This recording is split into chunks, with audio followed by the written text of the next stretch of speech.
Jour de la souffrance, ouais. Un jour en actu présente, même pas vrai, Oh et bonjour. le podcast.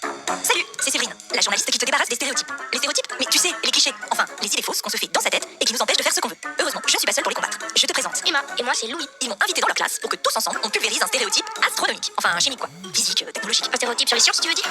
Même pas vrai, le podcast qui t'aide à chasser les clichés. Alors, tu as deviné quel cliché on allait réduire en miettes dans cet épisode? Les sciences, c'est pour les garçons.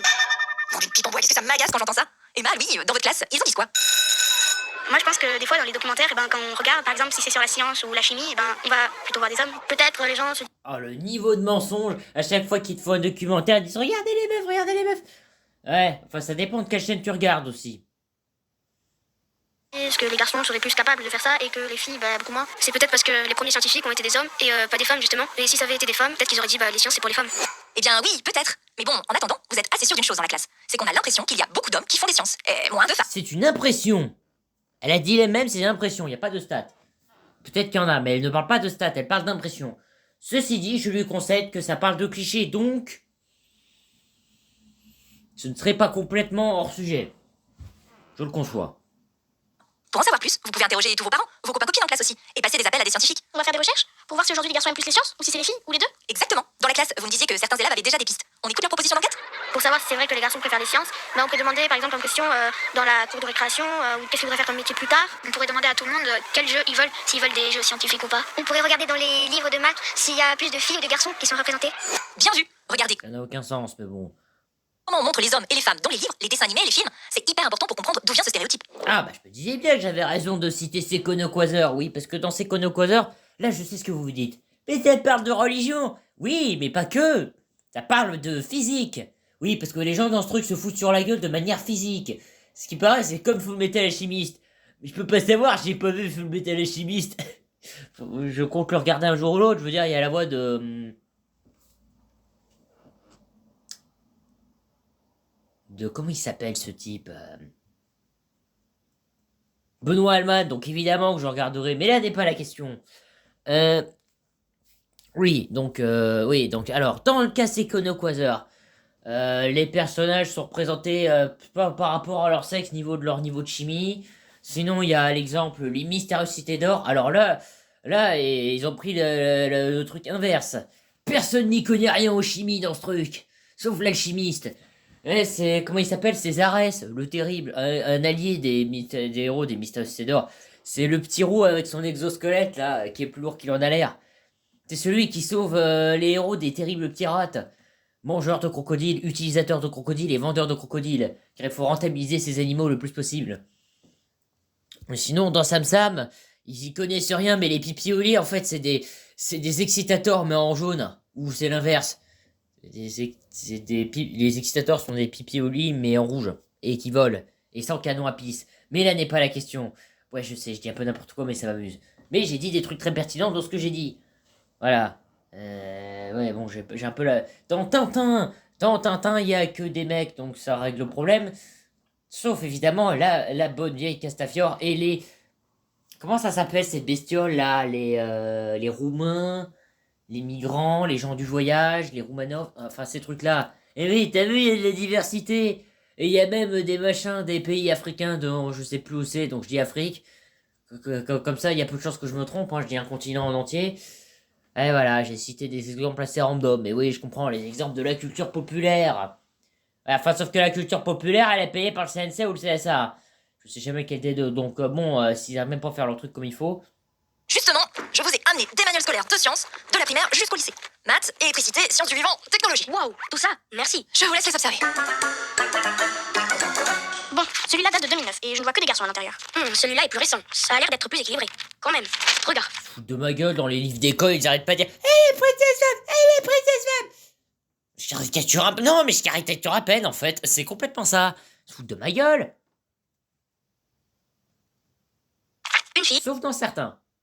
un garçon. Une fille, un garçon. Eh oui, vous n'êtes pas les seuls à avoir pris conscience de ce problème. Si les filles ne voient pas d'autres filles dans les manuels scolaires de sciences, elles vont penser que ce n'est pas fait pour elles. Exactement, et il reste encore... Il y a aussi l'autre théorie, le fait qu'elles y sont pas allées d'elles-mêmes, en fait. Ça va être dit plus tard, d'ailleurs. Progrès à faire, vous allez voir. D'ailleurs, ils ont sont où dans leurs enquêtes, les autres? Ils les ont terminés. Alors, écoutons les résultats. Quand on a questionné les parents, on s'est rendu compte qu'il y avait plus de papas d'élèves de la classe qui faisaient des métiers scientifiques que des mamans. On a demandé à des enfants de l'école ce qu'ils avaient envie pour Noël. Les garçons, c'était plutôt les Lego et les jeux vidéo, mais les filles, c'était surtout des livres. Nous avons fait des Bah, c'était peut-être des livres scientifiques, j'en sais rien, moi. Ou peut-être des livres sur les Lego. C'est un peu bizarre dit comme ça. C'est quoi le rapport avec les jeux vidéo? recherches sur les ordinateurs en salle informatique, et nous avons vu que sur 100 prix Nobel, il y avait eu que 6 filles qui l'ont eu. Ah, le fameux prix Nobel. Le quoi? Le prix Nobel. C'est Le prix du grand chef, du maître des furies, je peux pas dire son nom, sinon je ne serais pas monétisé. Oh, peut-être que si. Ah, c'est pas sûr. On va l'appeler le maître des furies, hein. Tout le monde a compris de qui je parle, enfin j'espère. Non, ce n'est pas mon ami de gauche, qui d'ailleurs m'a appris à me méfier du fait de si jamais il y a un truc qui est un diplôme ou pas. récompense donnée à une personne ou une organisation pour son action en faveur du bien-être de l'humanité. Beaucoup sont récompensés pour leurs découvertes scientifiques. Tu connais sûrement Marie Curie. Elle a eu le Nobel de sciences physiques en 1903, et celui de chimie aussi. C'est l'une des rares femmes à avoir été récompensée, et la plus célèbre. Elle faisait des recherches avec son mari, non? C'est ça, et en fait, elle n'aurait même pas eu le Nobel si son mari n'avait pas révélé qu'elle était une brillante scientifique. Waouh, ça veut dire qu'il y a plein de femmes scientifiques qui ont été oubliées? Bah oui, et ça a même un nom, elle est fait Mathilda. Anecdote sur Marie Curie. Pierre Curie, tout le monde l'a oublié, hein, donc déjà c'est un peu un contre-exemple. Mais Pierre Curie, qu'est-ce qu'il a fait? Il a découvert le point Curie, que j'ai découvert grâce à Secono-Quasar. Je sais, cette découverte était improbable. Mais c'est pas religieux, Pierre Curie! Oui, mais c'est pas grave, là, ce n'est pas important. Tout comme Jeanne d'Arc n'est pas religieuse dans Miraculous. Ou peut-être que si. C'est pas sûr. Mais là n'est pas la question.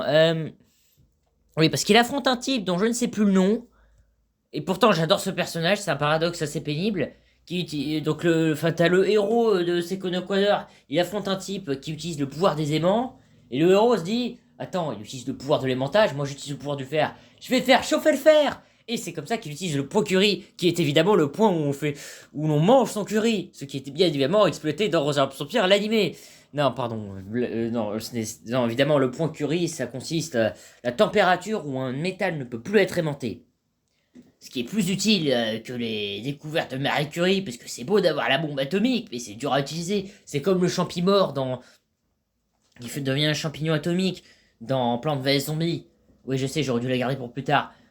C'est pratique, mais pas facile à utiliser. Mieux vaut utiliser un bon vieux champi-glace ou un Japanello. J'arrive pas à prononcer ce truc. Eh oui, bah, quoi que j'avoue que c'est quand même dangereux de tester des expériences avec le point Curie. Hein, il y a des légers risques de se brûler ou de se prendre du métal dans la tronche. Toi aussi, tu peux nous aider à mener l'enquête. Ouvre l'œil à l'école, espionne les jeux et les livres autour de toi, et sors ta loupe à la récré. Plus on est d'enquêteurs, plus on rit.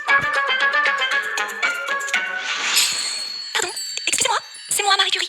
Dites, ça me fait très plaisir d'être le modèle de femme scientifique. Alors c'est vrai, j'ai découvert le polonium, le radium, mais bon, ça fait 100 ans qu'on sait plus moi. Alors que des copines, j'en ai plein. Marc Gauthier, Chen Xiaowu, Jocelyne Bell, et toutes ces femmes qui travaillent dans les sciences aujourd'hui. Elles n'ont peut-être pas encore fait de découvertes extraordinaires, mais elles sont aussi super fortiches. Séverine, c'est qui toutes ces personnes? Des scientifiques, leur point commun, elles ont subi l'effet Mathilda. Ah oui, Jocelyne Bell par exemple, elle a fait des découvertes très importantes sur les étoiles. Et devine qui a obtenu le prix Nobel? Son directeur. Oui, merci Marie. C'est vraiment important d'en apprendre plus sur elle alors. Oui, c'est essentiel d'avoir plein de modèles de femmes scientifiques. Et nous, Séverine? Ouais, alors ça s'appelle juste faire chouraf sa découverte. Hein. Ça peut arriver à tout le monde, et par n'importe qui. Vous pourrez pas en rencontrer une? Si, bien sûr. Téléphonons à Amandine Maïma. Elle est ingénieure en robotique au Centre national de recherche scientifique. Elle conçoit des robots grâce à l'informatique. Emma, Louis, vous êtes prêts à lui poser toutes vos questions? Prêt. Bonjour. Bonjour. Pourquoi vous avez choisi ce métier? C'est ça que vous vouliez faire quand vous étiez petite? C'est une très bonne question. Je l'ai pas vraiment choisi vu que c'est mon professeur de maths qui m'a dirigé vers l'école d'ingénieur. Et ensuite, c'est le laboratoire où j'ai fait mon stage qui m'a proposé la thèse. Et en fait, de moi-même, j'aurais jamais pensé à faire ça. Et c'est Ah bah du coup, ils ont trahi un truc. Ils sont pris ces métiers d'eux-mêmes. Et puis attends, il n'y a pas que ces métiers-là qui sont dévalorisés, entre guillemets. Vous faites d'eux-mêmes. C'est le truc que les gens arrêtent pas de sortir comme argument. Hein, parce que quand tu laisses les gens choisir, ils choisissent les trucs les plus stéréotypés possibles. C'est quoi une thèse? C'est un travail qui prend plusieurs années et qui permet de faire avancer la recherche scientifique. Et combien il y a de filles et de garçons dans votre travail? Dans mon équipe de recherche, on est une trentaine de personnes. On est 3 filles. Une des raisons pour lesquelles je pense qu'il y a moins de filles qui vont vers les sciences, c'est par exemple quand on est petit. Donc je crois que c'est en train de changer avec les générations maintenant. Mais on offre plus des Lego à des garçons qu'à des filles, par exemple. Sauf que des métiers comme ingénieur, c'est savoir créer des choses, construire, être curieux, apporter des solutions à un problème. Tout ça, n'importe qui peut le faire, garçon-fille, mais c'est des compétences qu'il faut éveiller, qu'il faut travailler. Ça vient d'où votre goût pour les sciences? Je pense que c'est... Oui, parce que, attends, les Lego, t'en as des roses, t'en as des bleus, donc t'en as pour tous les sexes. Et attends, les Lego, ils ont tellement marchandé que tout le monde en a. Surtout des duplos. C'est le truc que les parents achètent pour que leurs gosses leur foutent la paix. Mais par contre, c'est le truc sur lequel les gens marchent dessus, pieds nus, ce qui fait mal. grâce à ma maman qui nous a toujours éveillé la curiosité par rapport à tout. Donc par exemple pendant les vacances scolaires on allait à la Cité des Sciences à Paris ou au Palais de la Découverte. Ça sensibilise je pense, à l'esprit curieux et critique et c'est au final des éléments importants quand on fait des sciences. D'accord. Merci. Merci. Alors, vous en pensez quoi de cette interview? Super inspirante, non? Oui, c'est clair. J'ai bien compris ce qu'elle voulait dire. Si on ne donne pas le goût des sciences aux filles, pas étonnant que ça ne les intéresse pas. Et dans notre classe, Sarah veut faire le même métier qu'Amandine. Alors ça, c'est une très bonne nouvelle. Mais vous avez entendu? Il y a seulement 3 filles dans son équipe de recherche. C'est pas gagné. Alors justement, vous proposeriez quoi, vous, dans votre classe, pour que tout le monde puisse faire des sciences? On pourrait inviter des femmes scientifiques en classe pour qu'elles nous racontent leur métier. Sur les boîtes de jeux scientifiques, on pourrait faire apparaître plus de filles. Il faudrait offrir des jeux ou des magazines en fonction des goûts des enfants et pas de leur sexe. Les parents et les professeurs peuvent encourager les enfants à faire des sciences, en particulier les filles. Toi qui nous écoutes, si ça te plaît, n'hésite pas à utiliser ces bonnes idées. Y a pas de raison que les sciences ce soit un truc de garçon. Les sciences, c'est juste une matière qu'on choisit d'étudier ou pas. Et puis, si on décide qu'on préfère la littérature, l'histoire, la géographie ou la musique, c'est très bien aussi. L'important, c'est Ah bah bientôt ils vont te demander des quotas dans ceux-là aussi. Donc du coup c'est un peu contradictoire avec la première consigne. Là 7 secondes du coup. Ah oui, et après ils vont te sortir. Oui mais il y a pas assez dans ce machin là. Mais il y a pas assez dans ce machin là. Switch d'humeur comme de chemise. tout le monde puisse choisir ses études et le métier qui lui plaît. Alors résiste, ne te laisse pas enfermer dans une case pour une matière. Suis tes goûts, tes envies. Aimez les stéréotypes au tapis. Tu viens d'écouter Même pas vrai, le podcast qui chasse les clichés. Merci à Emma, Louis et à tous les élèves de la classe de CM2 de Madame Poublan de l'école Jules Julien à Toulouse. Vous êtes au top. Si ce podcast t'a plu, mets-nous plein d'étoiles sur ta plateforme préférée. Parle-en autour de toi. Si tu veux en écouter d'autres, c'est facile. Tu cliques sur le site dunjournactu.com et tu retrouves tous nos épisodes. Et si toi aussi, tu veux te transformer en détective, en classe ou à la maison, télécharge le kit d'enquête. Un jour en actu vous a présenté Même pas vrai, un podcast produit par Cube avec Milia Legaza pour Mine en Presse. Écrit par Marie Hitzberger et mis en voix par Séverine Clochard. Suivi pédagogique Catherine Danet. Direction éditoriale Aurélia Guerrero. Pour retrouver chaque semaine l'actu à hauteur d'enfant, abonne-toi à Un jour une actu sur milan-jeunesse.com. Alors, oui, c'était un peu rigolo que je parle de mon ennemi de gauche quand ça parlait du maître des furies. Parce qu'il s'y connaît dans le domaine, c'est doublement rigolo, mais il m'a appris un truc, il faut se méfier, faut vérifier si les gens ont le bon diplôme ou pas. Et on a enfin terminé, la prochaine fois on attaquera autre chose, je sais pas trop encore quoi, même si j'ai des idées. Sur ce, au revoir.